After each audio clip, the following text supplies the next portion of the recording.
3 करोड़ परिवारों को इस कार्यकाल में एक ही योजना से लखपति बनने का अवसर मिल गया है। 3 करोड़ गरीब परिवार लखपति बनना ये अपने आप में बहुत है। दोस्तों बहुत बहुत स्वागत है आप सभी का एक बार फिर से। जी हाँ दोस्तों, आज पूरे दिन की कई महत्वपूर्ण और बड़ी खबरें निकलकर सामने आ रही हैं। जानेंगे सभी खबरों को विस्तार से। तो दोस्तों खबरों में आगे बढ़ने से पहले वीडियो को एक प्यार भरा लाइक जरूर कर दें और ताजा खबरों को जानने के लिए चैनल को सब्सक्राइब भी जरूर कर लें।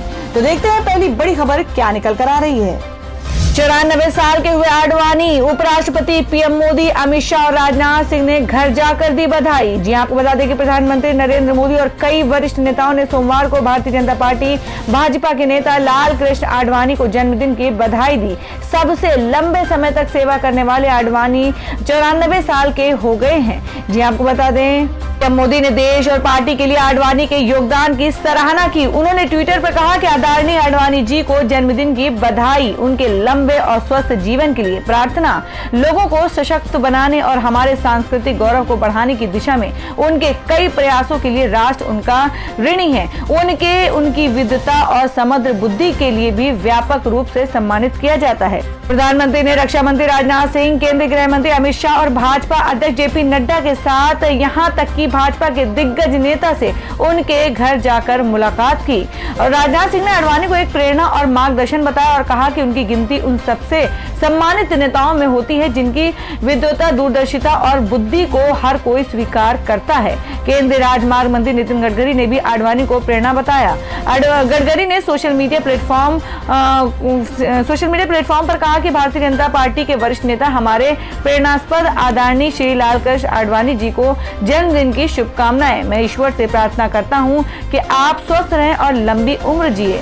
आडवाणी ने एक प्रमुख राष्ट्रीय राजनीतिक दल के रूप में भाजपा के उदय में महत्वपूर्ण भूमिका निभाई। उन्होंने 80 के दशक के अंत में राम जन्मभूमि आंदोलन किया और पूर्व प्रधानमंत्री अटल बिहारी वाजपेयी के साथ दशकों तक पार्टी और इसके अग्रदूत जनसंघ का नेतृत्व किया।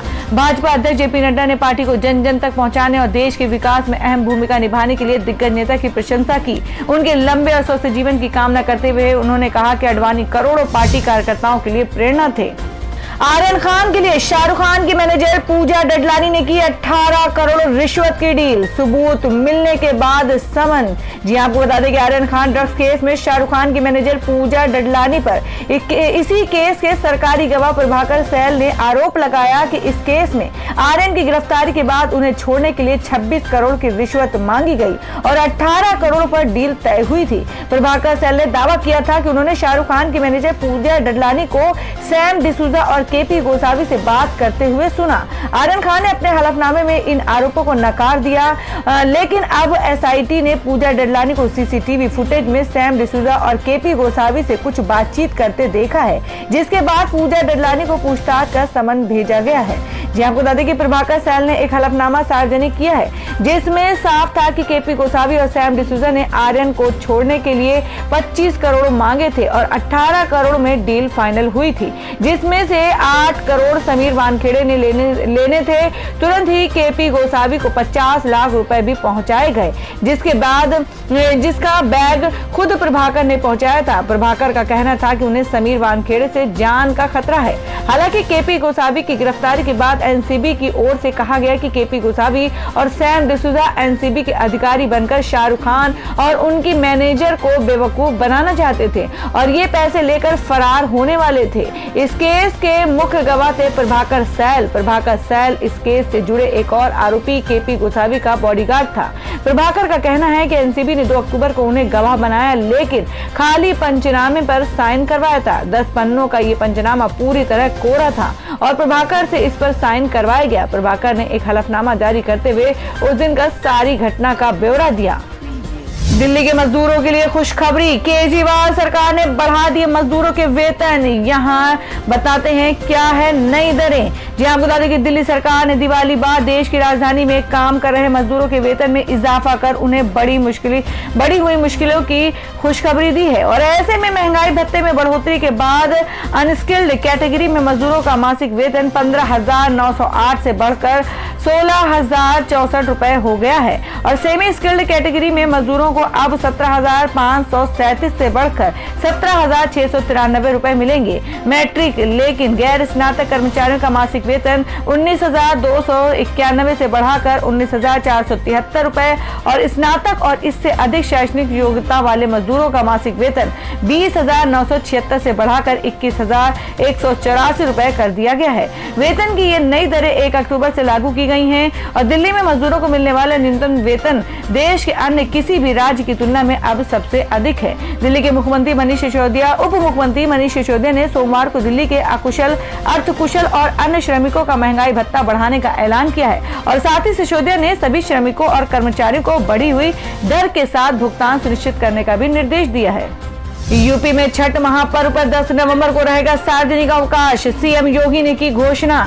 जी हम बात कर रहे हैं कि देश भर में लोक आस्था के महापर्व छठ की तैयारी शुरू हो गई है और इसको लेकर यूपी के सीएम योगी आदित्यनाथ ने सार्वजनिक अवकाश की घोषणा की है। छठ महापर्व लाखों लोग मनाते हैं और इसी को देखते हुए योगी सरकार ने 10 नवंबर को सार्वजनिक अवकाश की घोषणा की है। सरकार की ओर से छठ को लेकर होने वाले आयोजनों, मेलों में सुरक्षा व्यवस्था के चौकस इंतजाम और कोविड प्रोटोकॉल का ध्यान में रखते हुए निर्देश दिए गए हैं। जी आपको बता दें कि देश भर में लोक आस्था का महापर्व छठ की धूम शुरू हो गई है और यूपी में छठ महापर्व को बड़ी संख्या में लोग मनाते हैं और इसी को देखते हुए योगी आदित्यनाथ सरकार ने इस पर्व पर सार्वजनिक अवकाश घोषित कर दिया है। सरकार ने 10 नवंबर को सार्वजनिक अवकाश की घोषणा की और सरकार की ओर से छठ को लेकर होने वाले आयोजनों, मेलों में सुरक्षा व्यवस्था की चौकस इंतजाम और कोविड प्रोटोकॉल का ध्यान में रखने के निर्देश दिए हैं। दरअसल छठ महापर्व को देश भर में मनाया जाता है। 4 दिवसीय इसे लोक आस्था के पर्व के प्रति लोगों की गहरी आस्था है और इसी को ध्यान में रखते हुए सीएम योगी आदित्यनाथ ने इस पर अवकाश घोषित किए जाने के निर्देश दिए हैं। सोमवार को मंडलायुक्तों और जिलाधिकारियों के साथ वीडियो कॉन्फ्रेंसिंग के दौरान मुख्यमंत्री योगी आदित्यनाथ ने कहा कि जिलाधिकारी स्थानीय परंपरा और आवश्यकता के अनुरूप निर्णय लेकर इस संबंध में आदेश जारी करेंगे। राज्य सरकार ने अभी तक छठ पर्व को निर्बंधित अवकाश की श्रेणी में रखा है। दोस्तों अगर आप भी अपने गांव, शहर या राज्य की खबर देखना चाहते हैं तो कमेंट में अपने गांव, शहर या राज्य का नाम जरूर लिखें और अगर आपको अभी तक किसी भी सरकारी सुविधा का लाभ नहीं मिला है तो वो भी कमेंट करके जरूर बताएं कि सरकार की कौन सी योजना आप तक नहीं पहुंची है, जिससे कि आपकी बात हमारे चैनल के माध्यम से सरकार तक पहुंच जाए। तो चलिए बढ़ते हैं अगली बड़ी खबर की ओर। यूपी के कैराना में पलायन के बाद घर लौटे लोगों से मिले सीएम योगी, पीड़ितों को मुआवजा भी देगी सरकार। जी हम बात कर रहे हैं कि यूपी के सीएम योगी आदित्यनाथ कैराना के दौरे पर हैं, जहां पर उन्होंने पलायन के बाद लौटे परिवारों से मुलाकात की और सुरक्षा का भरोसा दिलाया। सीएम ने कहा कि पुरानी चीजों को भुलाकर आगे बढ़ने का वक्त है और बीजेपी राज में एक नया विश्वास बना है। और वहीं सीएम योगी ने विपक्ष पर निशाना साधते हुए कहा कि कैराना के हिंदुओं को प्रताड़ित किया गया। पिछली सरकार के राजनीतिक अपराधीकरण का शिकार हिंदू परिवार हुए और जिन परिवारों को नुकसान हुआ उनको मुआवजा दिया जाएगा। 2017 में यहाँ के लोगों ने सुरक्षा मांगी थी। कैराना में अब आर्थिक गतिविधियों को बढ़ावा मिलेगा। सीएम ने कहा कि 2017 के बाद अपराध और अपराधियों के प्रति जीरो टॉलरेंस की नीति के तहत सरकार ने जो कार्रवाई की उसके परिणाम स्वरूप इस कस्बे में शांति आई और बहुत सारे परिवार वापस आए हैं। मैंने कुछ उन परिवारों के साथ संवाद किया जो पिछली सरकारों के राजनीतिक अपराधीकरण के शिकार हुए थे। उन्होंने कहा कि 1990 के दशक में शुरू में राजनीतिक अपराधीकरण और पेशेवर अपराधियों के राजनीतिकरण का दुष्परिणाम कैराना और कांधला जैसे कस्बों ने झेला। यहाँ हिंदू व्यापारी और अन्य हिंदुओं को व्यापक पैमाने पर प्रताड़ित करके यहाँ से पलायन करने के लिए मजबूर किया गया था। आनंद महिंद्रा को मिला पद्म भूषण सम्मान, उद्योग व व्यापार में किया बड़ा योगदान। जी हम बात कर रहे हैं कि आज आनंद महिंद्रा को देश का तीसरा सर्वोच्च सम्मान पद्म भूषण मिला है। उन्हें उद्योग व व्यापार क्षेत्र में विशिष्ट सेवा के लिए ये सम्मान है। आनंद महिंद्रा पिछले 25 साल से इंडस्ट्री में सक्रिय हैं। उन्होंने महिंद्रा के व्यापार को देश के साथ साथ विदेश में भी बढ़ाया है और वहीं इसके साथ ही समाज के उत्थान के लिए भी काम किया है। यहाँ बताते हैं कि आनंद महिंद्रा ने बिजनेस में सालों से अपना एक मुकाम कायम किया है और भारतीय उद्योगपतियों के बीच अपना अलग मुकाम हासिल किया। इसके साथ ही महिंद्रा ग्रुप के कॉर्पोरेट शासन को भी सुचारू रूप से आगे बढ़ाने का काम किया है, जिस वजह से ग्रुप के व्यापार में लगातार तेजी हुई और वहीं ग्लोबल स्तर पर व्यापार को अलग अलग क्षेत्र में भी फैलाने का काम किया है। एमपी में बीजेपी सांसद की आपत्तिजनक बयान, कहा मेरी एक जेब में बनिया और दूसरे जेब में ब्राह्मण हैं। जी आपको बता दें कि मध्य प्रदेश बीजेपी के प्रभारी पी मुरलीधर राव का एक विवादित बयान सामने आया है। मुरलीधर राव ने वोट बैंकों को टारगेट करने के सवाल पर कहा कि मेरी एक जेब में बनिया और दूसरे जेब में ब्राह्मण है, जिसके बाद इस पर विवाद खड़ा हो गया। कांग्रेस ने इस बयान की निंदा करते हुए हमला बोला है। उन्होंने कहा कि भारतीय जनता पार्टी की समाज को लेकर अंदर की बातें सामने आ रही हैं। मुरलीधर राव से सवाल किया गया था कि बीजेपी कभी ब्राह्मण बनियों की पार्टी थी तो कैसे एससी एसटी ओबीसी की पार्टी हो गई है, ऐसा क्यों है? विकास की बात करते हैं लेकिन सिर्फ जाति के नाम पर ही वोट क्यों मांगे जा रहे हैं? इस पर मुरलीधर राव ने कहा कि ब्राह्मण और बनिया मेरी दोनों जेबों में रहते हैं। जब ब्राह्मण कार्यकर्ता थे तो इसे ब्राह्मणों की पार्टी कहा जाता था और जब बनिया कार्यकर्ता थे तो उसे बनियों की पार्टी कहा जाता था और अब पार्टी में सभी वर्ग के लोग तो भाजपा सबके लिए होगी। अपनी गलती का एहसास होते ही संभालते हुए राव ने कहा कि पार्टी सबके लिए चालू की गई, लेकिन मेरे पास उस समय कुछ खास वर्ग के लोग ज्यादा थे तो आप कहते थे ये पार्टी इनकी है। हम अपने आप को सबकी पार्टी बनाने के लिए काम कर रहे हैं और जब इस मामले पर विवाद बढ़ गया तो मुरलीधर राव ने कहा कि हम सभी को साथ लेकर चलने वाले पार्टी हैं और हमने ना कभी किसी से भेदभाव किया और ना ही हम कभी किसी से भेदभाव करेंगे। मुरलीधर राव ने कहा कि कांग्रेस हमेशा तथ्यों को तोड़ मरोड़ कर पेश करती है। लता मंगेशकर का गाना गाकर हिट हुई रानू मंडल को मिला बांग्लादेश से ऑफर, इस एक्टर के साथ करेंगी काम। जी हम बात करें कि साल 2019 में इंटरनेट की दुनिया ने एक महिला को स्टार बना दिया था और महिला स्टार बनी थी अपनी आवाज की वजह से, जिन्होंने लता मंगेशकर का एक गाना गाया और वो गाना ऐसा वायरल हुआ कि वो महिला बॉलीवुड तक पहुंच गई।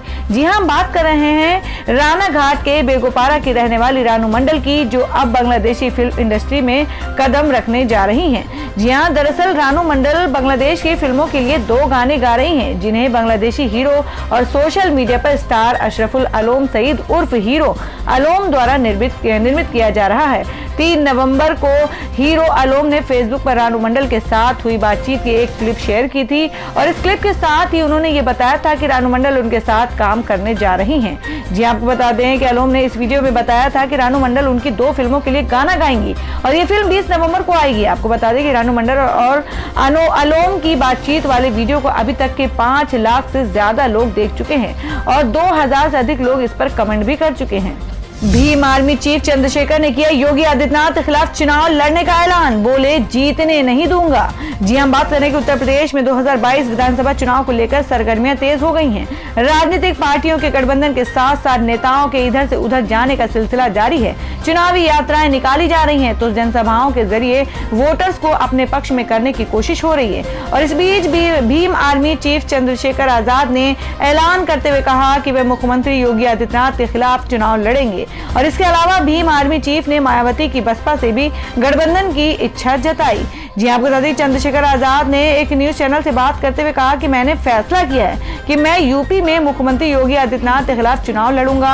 मैं योगी को जीतने नहीं दूंगा, चाहे कुछ भी हो जाए। मैं बाकी विपक्षी दलों से भी अपील करूंगा कि योगी के खिलाफ मेरा समर्थन करे। चंद्रशेखर ने कहा कि योगी आदित्यनाथ ने पिछले 4.5 साल में जनता को परेशान किया है।